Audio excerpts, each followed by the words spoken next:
انسان، تجھ کو اپنے رب کریم کے بارے میں کس چیز نے دھوکہ دیا؟ وہی تو ہے جس نے تجھے بنایا، پھر تیرے اعضاء کو درست کیا اور تیری قامت کو معتدل رکھا، جس صورت میں چاہا تجھے جوڑ دیا۔ مگر افسوس تم لوگ جزا کو جھٹلاتے ہو، حالانکہ تم پر نگہبان مقرر ہیں، یعنی معزز کاتبین۔ جو کچھ تم کرتے ہو وہ اسے جانتے ہیں۔ بے شک نیکوکار نعمتوں کی بہشت میں ہوں گے اور بدکردار دوزخ میں، یعنی جزا کے دن اس میں داخل ہوں گے اور اس سے چھپ نہیں سکیں گے۔ اور تمہیں کیا معلوم کہ جزا کا دن کیسا ہے؟ پھر تمہیں کیا معلوم کہ جزا کا دن کیسا ہے؟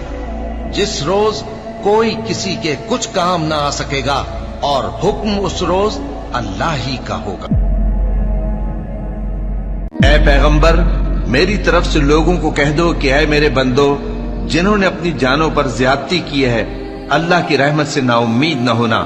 اللہ تو سب گناہوں کو بخش دیتا ہے، بے شک وہی تو ہے بڑا بخشنے والا، بڑا مہربان۔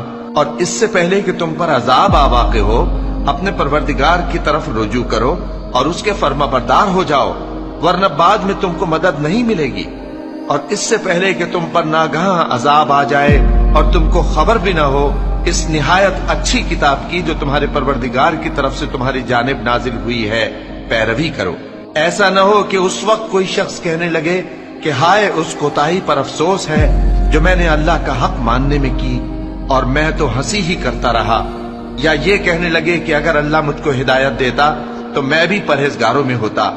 یا جب عذاب دیکھ لے تو کہنے لگے کہ اگر مجھے پھر ایک دفعہ دنیا میں جانا ہو تو میں نیکوکاروں میں ہو جاؤں۔